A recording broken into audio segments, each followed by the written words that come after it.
morning, ladies and gentlemen of the media. Welcome to the post-cabinet brief for Friday, March 17th.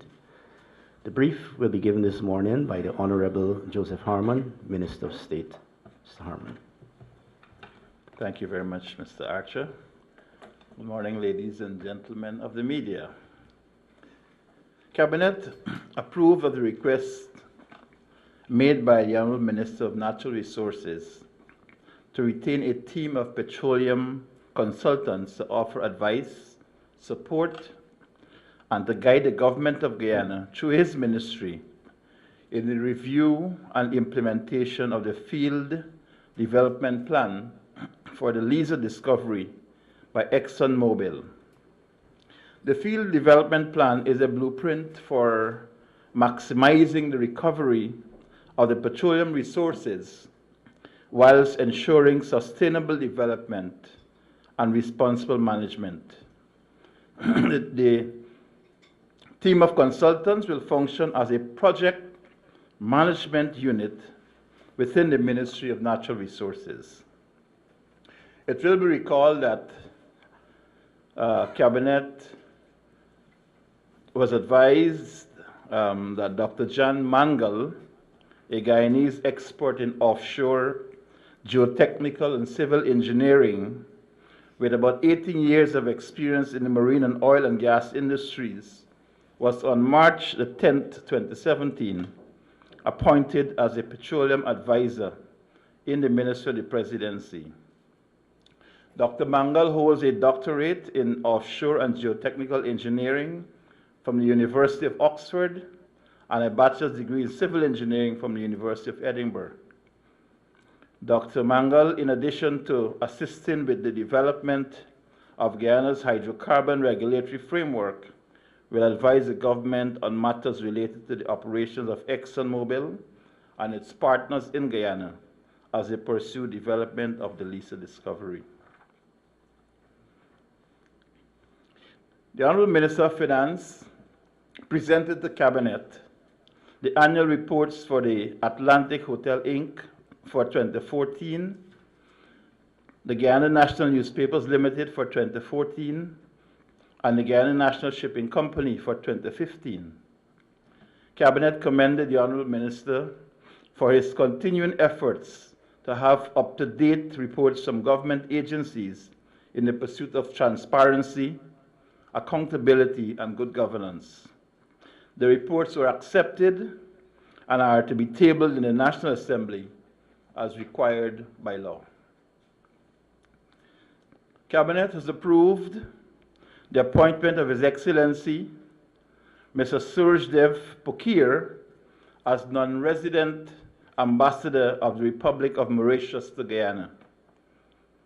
Guyana and Mauritius established diplomatic relations in December of 1992, and it is expected that the appointment of Ambassador Pokir, who is based in Washington, D.C., will enhance and strengthen the cordial relationship that exists between Guyana and Mauritius. Cabinet, after extensive discussions, concluded that it was sufficiently seized of information to advise that the parking meter project be suspended for a period of 90 days. This was to allow for the contract entered into between the Georgetown Mayor and City Council and Smart City Solutions to be renegotiated. Some of the issues that Cabinet agreed needed to be addressed were the installation of parking meters on streets that were within the jurisdiction of the Ministry of Public Infrastructure, the use by the concessionaire company of parapets that were not under the jurisdiction of the Mayor and City Council, the cost of parking in the city of Georgetown, provision for the parking of police, army, and fire service vehicles, as well as ambulances in areas of Georgetown, the financial arrangements of the project, and the greater involvement of stakeholders in the process, concerns expressed by citizens of Georgetown and Guyana generally, it was felt must be taken into consideration. And in fact, it was a very strong view of Cabinet that the concerns of citizens always must be taken into consideration in these matters. The Honorable Minister of Communities was requested to communicate the decision of Cabinet, including the issues of concerns raised, to the Georgetown Mayor and City Council.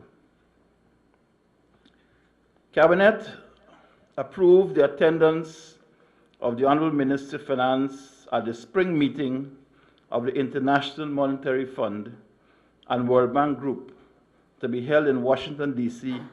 from April 19 to the 23rd, 2017. These meetings will bring together ministers of finance, central bankers, and senior private sector executives to discuss global financial issues. While in Washington, the Guyana delegation, which will include Dr. Gobin Ganga, Governor of the Bank of Guyana, will also engage in bilateral discussions and attend constituency meetings of the IMF and World Bank. Guyana will participate in the Caribbean Telecommunications Union ICT Week and Symposium, which will be held in Antigua and Barbuda from March 20 to 25, 2017. The symposium will bring together CARICOM leaders and technical officers to develop mechanisms for establishing ICT projects and sharing ideas and expertise to promote regional ICT development. It will also address the establishment of the region's single ICT space. The Honorable Catherine Hughes, Minister of Public Telecommunications, and Mr. Lance Hines, ICT Advisor to the Honorable Minister, will attend the symposium.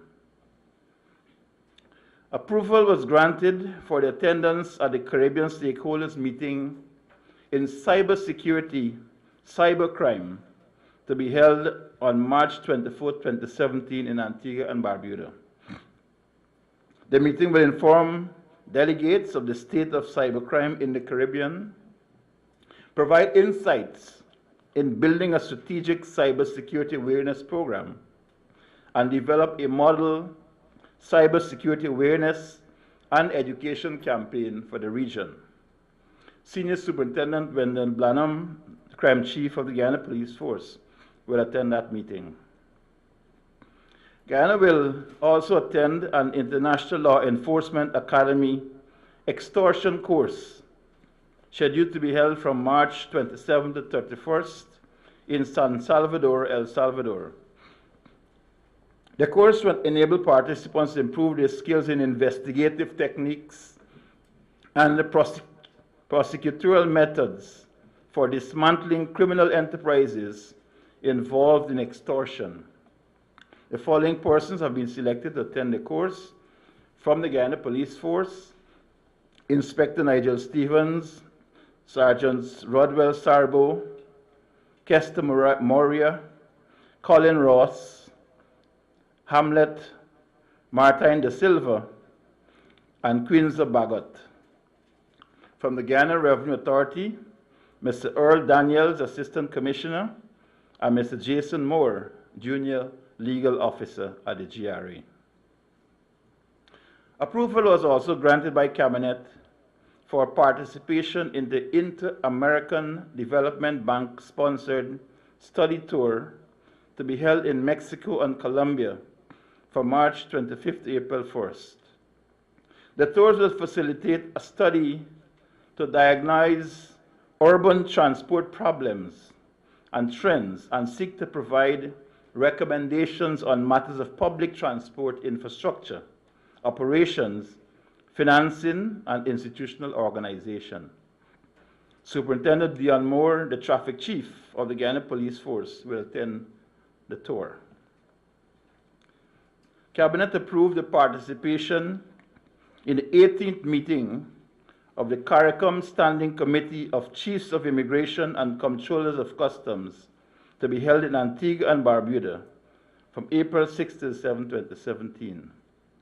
Assistant Commissioner Dale Alves, Deputy Chief Immigration Officer, will attend the meeting. Guyana will attend the 7th meeting of the Technical Working Group of the Caribbean Basin Security Initiative, to be held in Port of Spain, Trinidad and Tobago, from April 4th to the 6th, 2017. The meeting will focus on at-risk youth and vulnerable populations, and will include discussions on reaching the highest risk youth, evidence-based decision-making, and implementation of a work program. Mrs. Kavita Bawani, Research Officer in the Ministry of Public Security, will attend the meeting. Approval has been granted for the attendance at the Caribbean Technical Assistance Center, CARTAC, sponsored workshop on institutionalizing performance management within tax administrations, to be held in St. Lucia from March 21st to the 24th.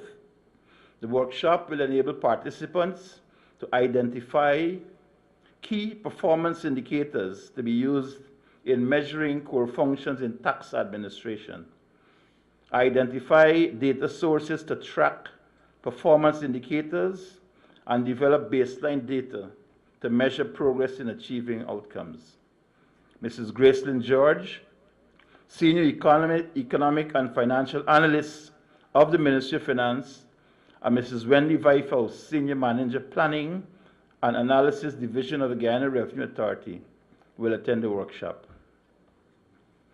Cabinet approved the participation in a Caribbean convoys, that is a traveling engagement, to discuss indigenizing education for Caribbean development, to be held from March 19th to the 25th, 2017.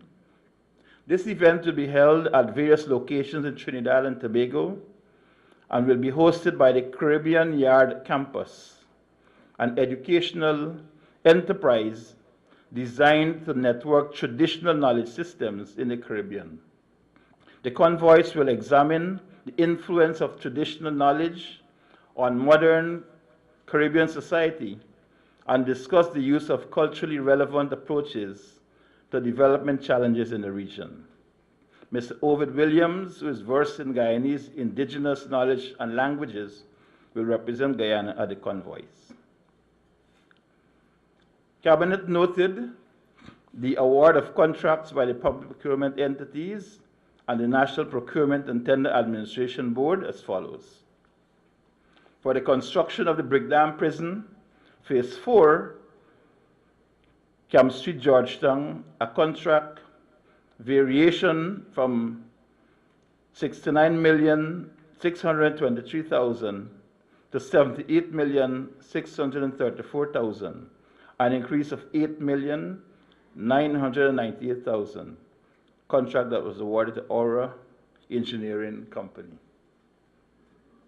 For the construction of 3 overhead pedestrian crossings at Houston, Eccles, and Petersall, Region 4, for the sum of US $1,034,326.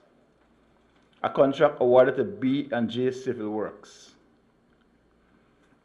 For the construction of sea and river defenses within Regions 2, 3, 4, 5, and 6. And these contracts were awarded in lots 1, 2, and 10, in the sum of $177,590,000. Contract awarded to BK International, Inc. For lots 3, 13, and 16, a contract in the sum of $104,173,500. A contract awarded to Gupta Engineering, Inc. Lots 4, 6, and 12, for the sum of $155,383,000. A contract awarded to M&B Construction. For lots 5 and 7, contract in the sum of $80,239,000, awarded to Samaru Investment. Lots 8 and 9, for the sum of $110,832,000. The contract awarded to A&S General Contractors, Inc. Lot 11, for the sum of $64,857,340. A contract awarded to Colin Talbot Contracting Service. Lot 14 and 15, for the sum of $44,158,000. Contract awarded to Memorex Enterprises. Total sum of these contracts amounted to $737,235 million. For operating, servicing, and monitoring of the NDIA hydraulic excavators in Region 5 from January 1st to December 31st, 2017, a contract in the sum of $59,130,000 awarded to Fayuz Hussein Construction Inc. For telephone utility relocation along Sheriff Street, Mandela Avenue Road, the Ministry of Public Infrastructure, the sum of $27,841,000, a contract awarded to Guyana Telephone and Telegraph Company. For the electricity utility relocation along Sheriff Street, Mandela Avenue Road, from the Ministry of Public Infrastructure, a contract in the sum of $22,254,649, awarded to Guyana Power and Light, Inc. These contracts, of course, are preliminary to the expansion and extension of the Mandela Sheriff Street Road, which was announced earlier. For management and consultancy services in respect of oil and gas policies in the Ministry of Natural Resources, a contract in the sum of $24 million was awarded to Jacqueline Corey.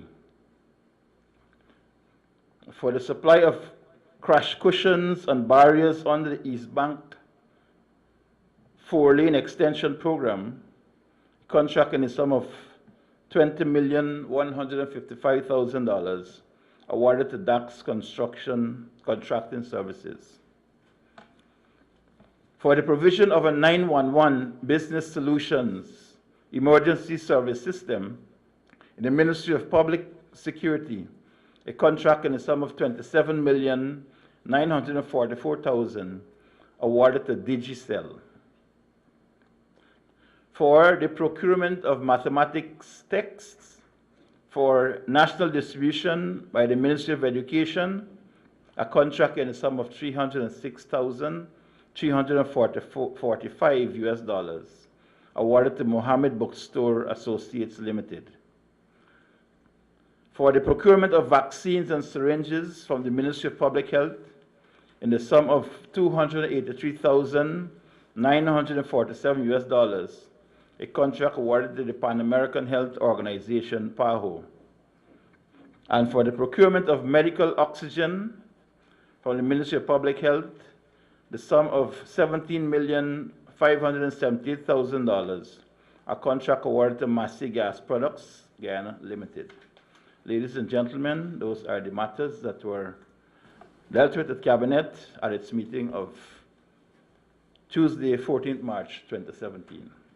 I take your questions now.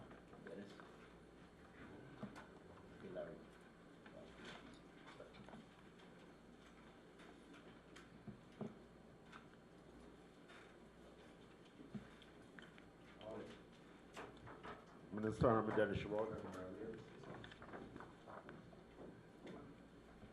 sir, could you say how government envisages City Hall and Smart City Solutions dealing with the possible violation of the contract if it is suspended? And so far, there has been no formal communication, to the best of my understanding, between central government and City Hall with respect to the suspension. Why is this so, and how soon this will be done? Well, the second first is that the City Hall, the Georgetown Mayor and City Council are there an independent body. Cabinet has given its advice, and we expect that the advice will be heeded by the City Council. My understanding is that the City Council has to have a meeting where the advice of Cabinet is given to it and it is ratified, and they move forward with that. Thereafter, they will then contact the Smart City Solutions. And that is the process, because it is a contract between those two parties, and the government's intervention basically is to ensure that that contract between the two parties are renegotiated on different terms. So our communication between our Minister of Communities and the City Hall is to that effect. I cannot say to you precisely when this will be done, but I have actually can say to you that at the urgings of government, we believe it will be done very shortly. And what about compensation? Because the town clerk is saying that there is no provision for suspension of the contract either fully or partially. Well, those are legal issues which should be dealt with, but the government has made its concern very clear, and therefore, whether there is to be compensation or not, that's a matter to be addressed in the process. My understanding of the process is that if the parties do not agree with the position, then they go to arbitration. And in the arbitration, these issues are dealt with. But I believe that the signal sent by the government is a strong enough one to ensure that the parties to the contract understand that this is something that needs to be done. And if it is not done, what recourse central government has? Well, of course, there are two options. One is suspension. Of course, the other one is revocation. And if the intervention of a party under what might be termed force majeure exists, then certainly the parties to the contract can understand what needs to be done, and the contract spells out itself in clear terms what force majeure is and what needs to be done. Yes. Adam Harris, Prime News.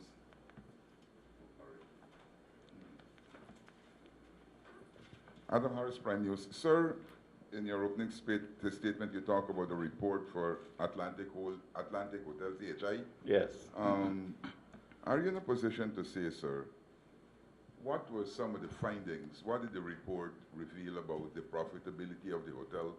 And while you're at it, what's the state of the resident Chinese there, sir? Are they going to be paid?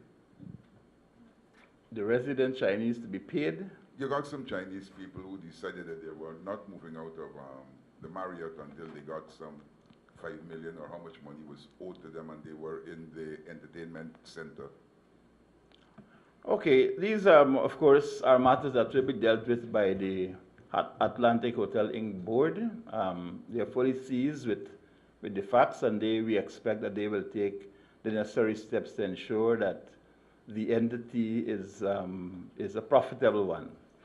The 2014 report basically deals with issues of 2013 and I suppose a part of 2014 when we were in the opposition. And of course, we had raised several concerns about the contract itself, the fact that there was no provision in the construction of the facility for the employment of Guyanese. There was not a strong enough local content in it. So that these are issues that the report will deal with. Of course, the financial arrangements with respect to the completion of the hotel and the completion of the entertainment complex. Those are issues which you would expect the report to deal with as well.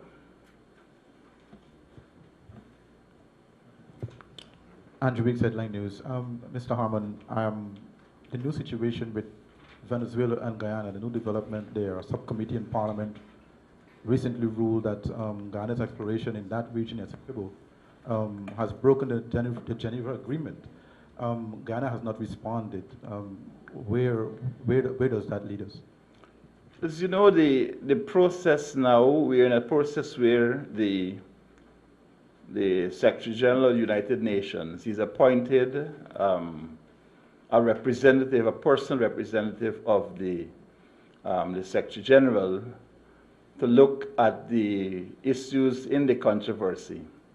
And he has given him up to December to arrive at a position, failing which the matter will go to the ICJ. So that is the position where we are, and therefore statements that are made by the parties in Venezuela, I suppose are statements that are meant to influence the process, but we are very faithful to our commitment under this arrangement, and we would not wish anything to be done to derail that process. We have always said that there's an agreement, and therefore it should be dealt with by the International Court. Marcel.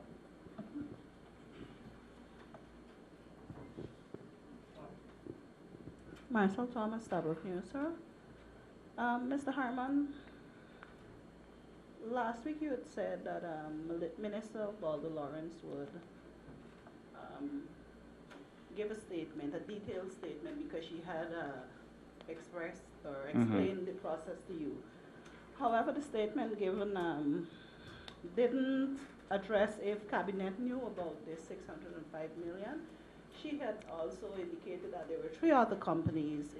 The amounts for those companies were not stated either. Could you say if Cabinet was aware of this procurement, and if it was aware of the total sums and how much was it? And 2, the Norwegians are here and are in discussions with government. The last update on the remainder funds that IDB is holding was that government had wanted it directed to other green energy projects. Could you say what's the latest with that? And on the parking meter, is government ready to say? Taking three things at one time. Well, let me, I have to make a note. I thought you were asking one question. Okay, the one has to do with Norway.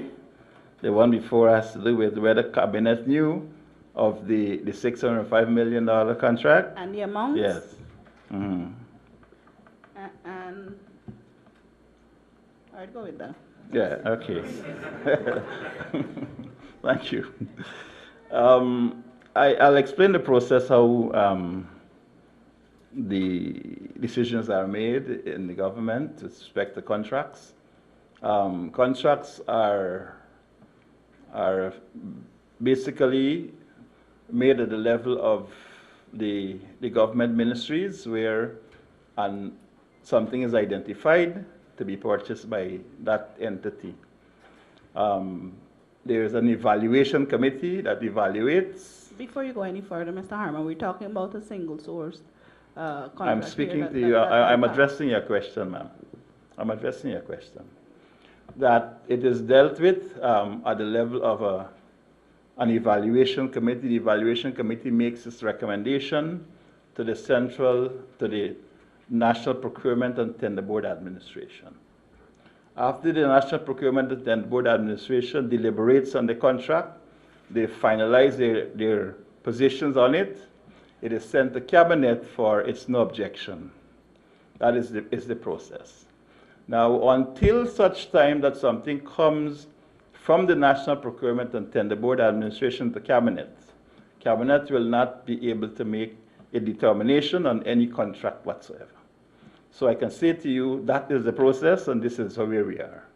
As far as single sourcing is concerned, single sourcing is a process whereby companies have been identified before. They're pre-qualified, and it is based on that list of pre-qualified companies that a contract is awarded on a single source basis. Now, what I'd like you to do is also to go back to the Auditor General report of 2015 for that ministry. And you will see, going as far back up to 2011, 2012, 2013, 2014, what was the process. So that, in fact, what you're seeing now in 2017 is a result of a process that was well established insofar as pre-qualification of companies were concerned. The minister, I am advised, is prepared to make an additional statement either today or tomorrow that will point out several issues in relation to this matter. And I will advise that you avail yourself of that opportunity. I'll also advise that you avail yourself, of course, of the opportunity of looking at the Auditor General's report for 2015, where all of these issues have been dealt with. Now, When they knock off nobody without the corruption, January? well, you see, when we fire people like that, unless you go through due process, then it's another matter. But due process is being observed. The question of Norway, yes, we have indicated to the IDB our preference for certain green energy projects, and we have actually communicated our ideas to the Norwegians. They are here, and I think we are having some very good discussions with them on how we see moving forward. I think we need to understand that these are funds that are held by the IDB that had been earned by Guyana. They are earned. It's like you put your money in the bank, and the bank is holding it there for you. But all sorts of what I would call things have been placed in between the drawing down of this money for projects, and therefore we'd have to try to remove those little obstacles that exist so that the monies can be applied to these green energy projects that have been identified. Yes. Gordon Mosley, News Source. Mr. Harmon, sir, with regards to the parking meter issue, while we recognize that the City Council would be an independent body, the majority of the councillors there are members of the party that is also in government. Yes. So could you say whether or not the government would have had discussions with any of those councillors with regards to their position before on this issue?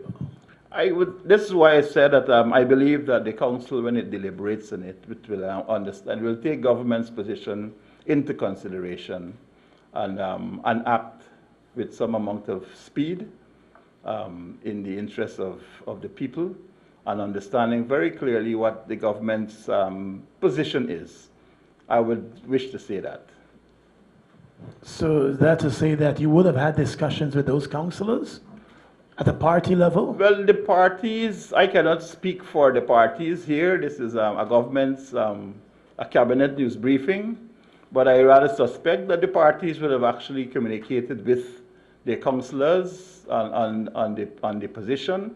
But I cannot speak definitively on that matter because that is not my remit here.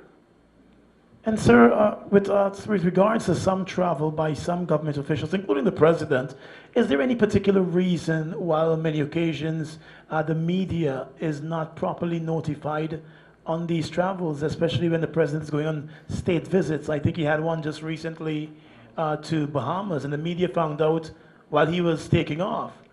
So could you indicate why that is taking place? Why also the foreign minister went to Trinidad, opened a high commission there, the media found out via Facebook, and just last week he was in Cuba commissioning the embassy there, and again, the media finds out via Facebook, even with Cuba's bad internet.